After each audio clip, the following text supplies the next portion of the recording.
Hello, everyone. Thank you for joining us today for this live talk titled From Survivor to Paralympian. Let us know in the chat where you're joining us from, what country you are based in.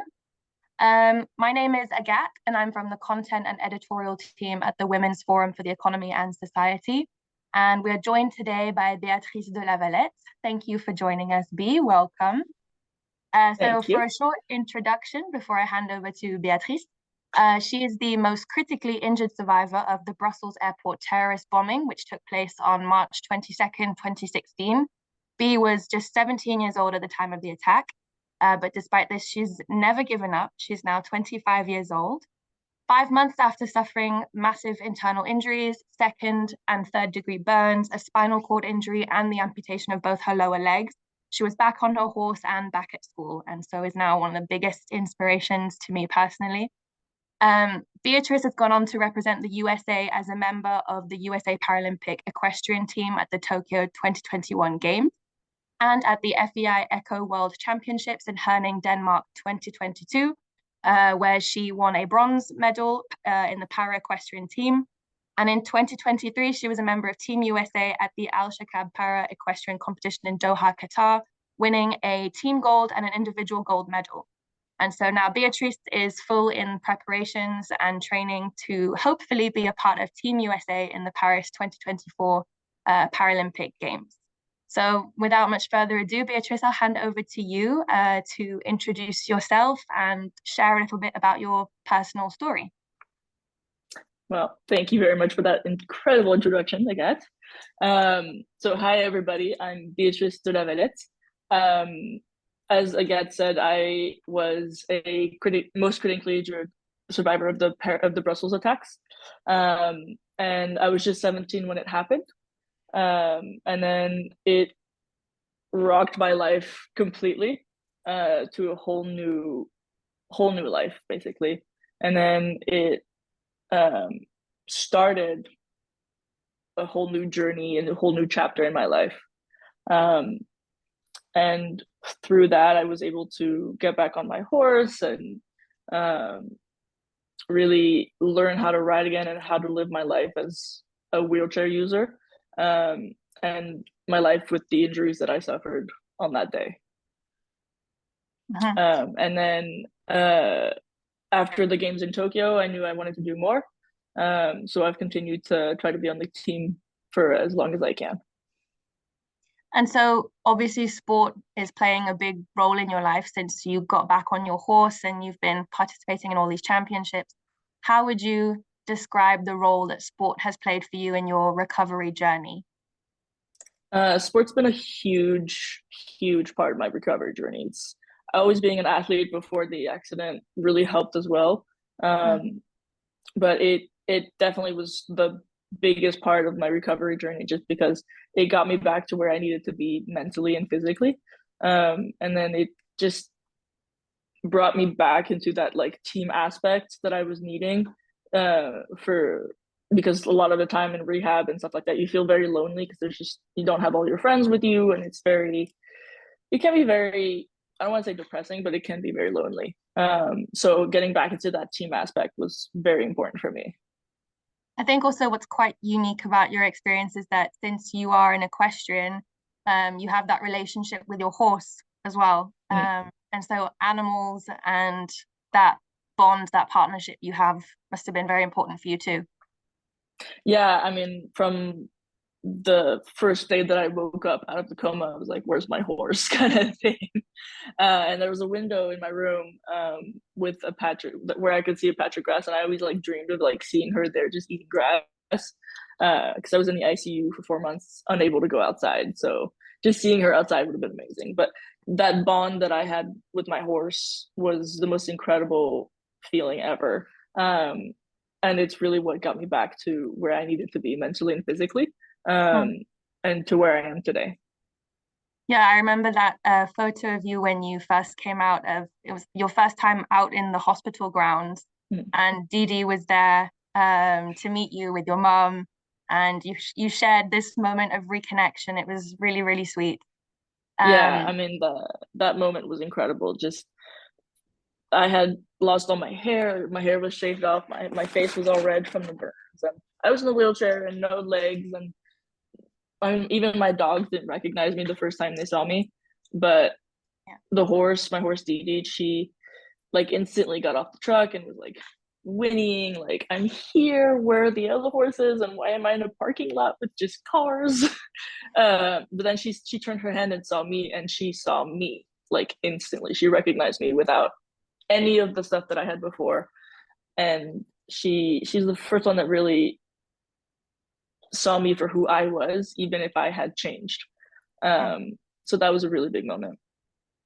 And I think everything you say about yourself feeling alone in this new situation that you found yourself in, and while you may have been surrounded by your loved ones and the people helping you through rehab, it's quite a unique and very stressful, traumatic condition to find yourself in. So it kind of leads into my next question, is that in light of the upcoming Olympics and thus Paralympics, how do you view the current state of diverse representation in sports? Obviously, representation being really important to be able to see yourself and know that there are others like you going in the same career, and knowing that you're not alone in this kind of experience, and it shouldn't make any difference.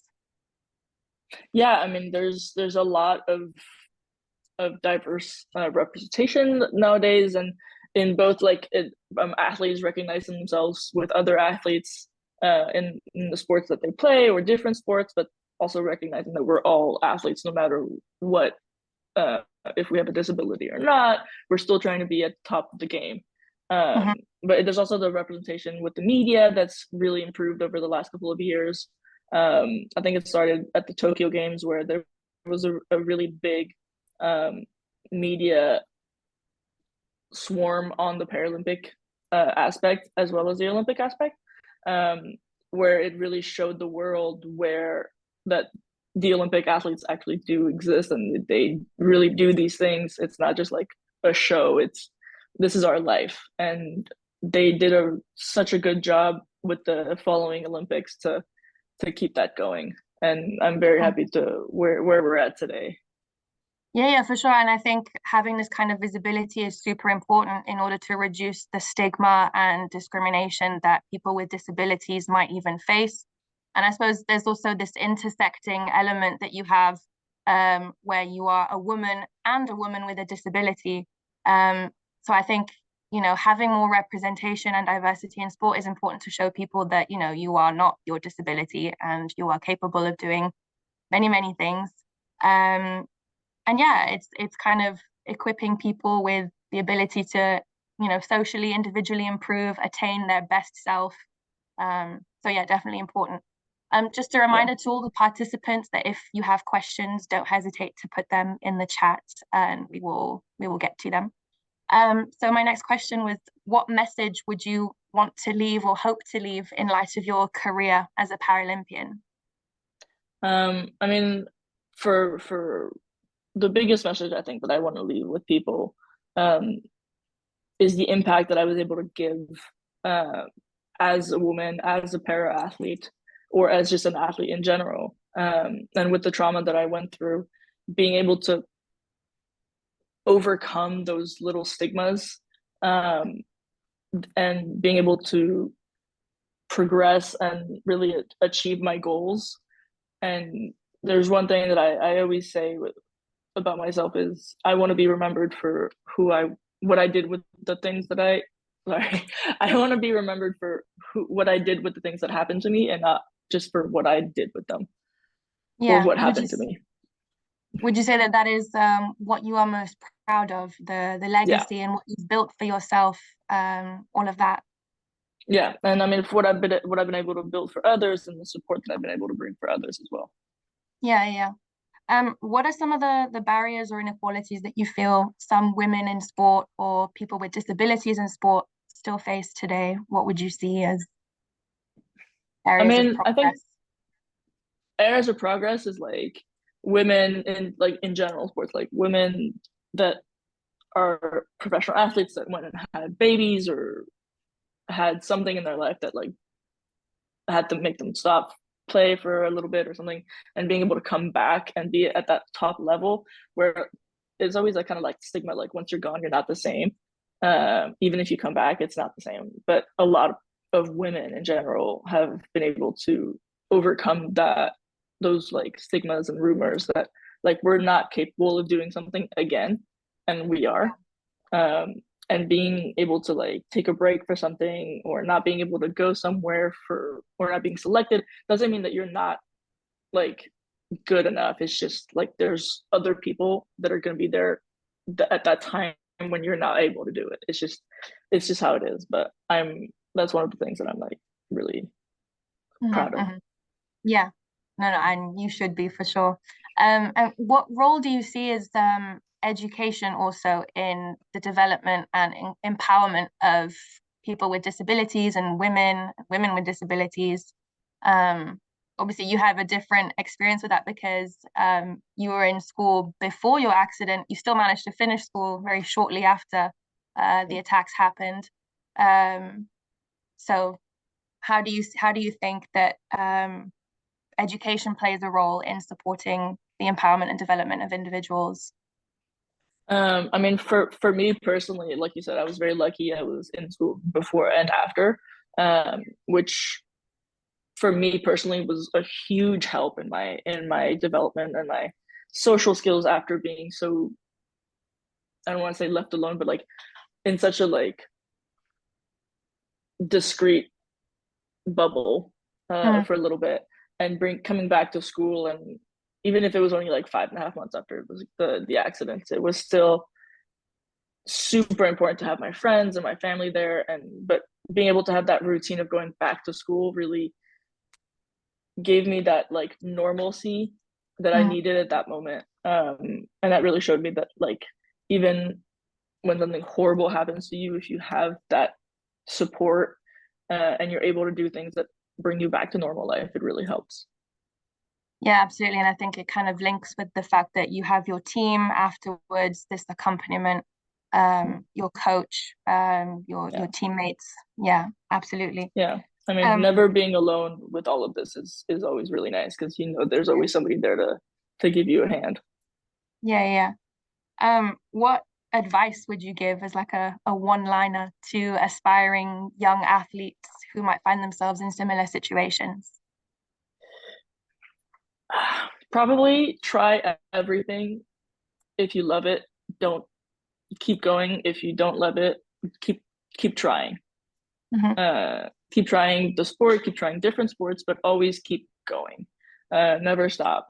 That's one thing that's really been very helpful for me, is that I've never really had wanted to take a break, just because I've had so many opportunities that I've been able to take, that I want to do as much as I can. So I just keep going and keep going and keep going. And that's really helped me with my personal life as well. Yeah, and I think you're so right. And that kind of is a question about how the physical reinforces the mental. It's not just doing the physical, but how that you need to train yourself to, be positive in the mental, keep yourself going, and no, exactly. I mean that's like that at the beginning, that was the really hard part, is like trying to figure out first where my life was gonna go, because my plan was going to be being an Olympian originally in track and field. So kind of figuring out where my life was going to go from there was hard, but being able to have that physical aspect and getting back in shape and realizing that I am still capable of doing professional sports was super helpful in my mental aspect of my recovery. Do you ever feel speaking of this mental aspect in your emotional recovery throughout all of this, how do you see the difference, or how far you've come in your mental aspect? Do you see a difference now in how you first reacted to what happened to you? You might have been angry or frustrated at the beginning. How is it different from how you feel today? How do you see your emotional progression? Yeah, I mean, obviously I still have my ups and downs every day, or every week or every month. It depends like what's going on in my life. But it's really that like emotional boost that sports has given me has been super helpful. And it's just like I think the main thing that I've been able to keep going every day, and the difference between before and now, is that I've learned so much about myself and my emotions over the years as I have grown up. So being able to use that knowledge, so when I have a bad day or a slower day, I'm able to use that and get myself back on track with mentally. Yeah, absolutely. I suppose also this kind of makes me reflect. So I know you, and we come from the same kind of background, and it's quite a privilege, and we're very lucky to come from this background where we had a good education, a good life. And it kind of makes me think that we had every opportunity available to us. So what do you think needs to be done to ensure that we can give these opportunities to people who are maybe in the same situation but with a less privileged and advantaged background? What can organizations, governments do? It's very important to make sure that we have this inclusivity and diversity, but at all levels of different economic and social situations. Absolutely. No, absolutely. I mean, the way I see it is, like you said, we were very privileged to have a very good education, and we had pretty much all of the opportunities that I don't want to say they were handed to us, but they were much easier to get to, as other people that don't have the connections that maybe we do in the work world. So being able to get that to other people is than somebody that had maybe a higher education where somebody didn't. I truly believe that there are ways that we can make that happen through organizations and government support. I think organizations have more chance of being able to make that happen, because the government, wherever you are, is always kind of stingy sometimes. But organizations is like, they're so useful to help people get to that point. And I'm very excited to be able to like help with those, and because that's always something that I wanted to do, is be able to share that opportunity that I've had with other people that haven't had that before. For sure. And this just reminds me that if maybe there were any participants who tuned into last week's live talk, it was with Pauline Ekambi, and she is the founder and CEO of a Sport Tail community, which puts athletes into contact with different companies and helps them put them on different career tracks. So this echoes exactly what you're saying, that this kind of work is vital to ensure that we're able to give athletes these opportunities, access to funding, training, and all the right networks to be able to do it. Because for example, when I was researching for this talk with you, I saw some foundations like the Women in Sport Foundation that was highlighting how even just access to opportunities, scouting and recruitment, women experience a lot less than men do. They don't get sought out as much as male athletes. So even just increasing the opportunities and access is super important. And I think it just all feeds into itself, making sure that we are giving this access and all of that to then increase representation and diversity, and making sure it's less of a stigma and discrimination. I could not agree more with all of that. And I mean, like you said, like getting sponsors and representation as a woman is a lot harder than it is for a man, which is unfortunate, but we are still fighting for that equality. Even in 2024, and we've come so far from where it was 50 years ago, that's for sure, but there's still a lot of work to be done, and I'm looking forward to maybe being a part of that progress. So for sure. That kind of leads into my next question. Where would you see yourself in the next few years? I don't know if that's a daunting question as a young person, but I mean, I will always be a professional athlete. I think that's something that I'm going to be able to continue or hope to continue for as long as I can. But I do want to open my own company and provide adaptive sports equipment to disabled athletes that can't always afford to have that equipment that is very expensive. So being able to make that is going to be, I think, probably the highlight of my life, being able to help people in the way that I was helped, and being able to do it for an affordable price that will be more open to people that don't have all the money in the world. No, I love that. I think that's a really admirable and an honorable project, and I hope that you're able to make this happen. Yeah, I think it's very important what you say, because, you know, especially when you're faced with a disability, you then have to learn how to regain your autonomy and your independence, and learning, obviously you were 17 when this happened, so you were also still a minor, with your parents. So it changes a lot about your situation and your condition. So yeah, I mean, it was a lot of, getting back on my feet was tough. I mean, being in an accident like mine, where, I mean, my whole world was turned upside down completely, and having to learn to redo absolutely everything. I mean, just getting in the shower was a whole new different way. And riding, I had to learn how to ride again, which, I mean, I learned how to ride when I was like 3. So doing it at 17 all over again in a completely different way was really interesting. But it also reminded me that, like, how capable I am of doing things, even with a disability. Absolutely. Yeah, and I think that's exactly what all of these organizations and foundations talk about when they talk about sport, especially for disabilities. It's about acquiring the skills, developing your independence, and being empowered to be able to act on your own again and realize your full potential.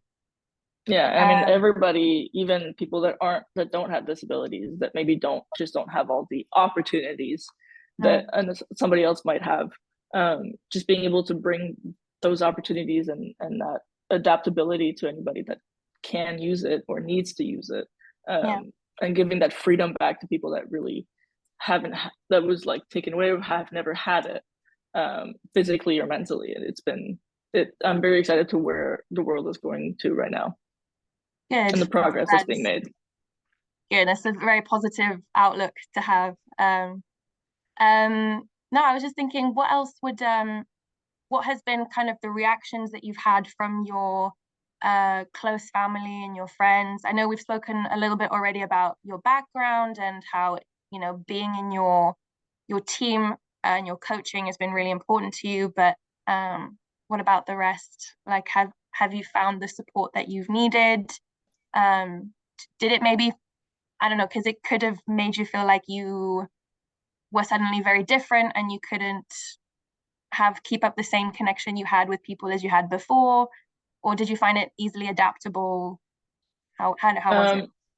I mean, it kind of depended. It depends on in the last couple of years, where I was mentally and physically. But I know that when I had the accident, I was lucky that, sorry, I was lucky enough to have really good friends and really good support from my family and friends. And my high school friends were amazing. They really accepted me as I was. They never really saw the difference in me mentally. It was more like the physical aspect was different. But they were always like awesome and very accepting. So it was a nice start to life. It was like, oh, this is what it's supposed to be like. And that kind of gave me a compass of what my life was supposed to look like in the future. Yeah, I have to say, like, you've kept all of your character and your humor and everything good about you, despite all of this. So it's, again, very admirable. Again, does anyone have any questions for B as we near the end of our live talk? These are your last opportunities to ask any questions. Let us know. Maybe about the upcoming Paralympics, maybe something more technical about training, what it's like to be an equestrian, ride a horse. And I'm really I'm super open about my whole life. So if you have any questions, just feel free to ask.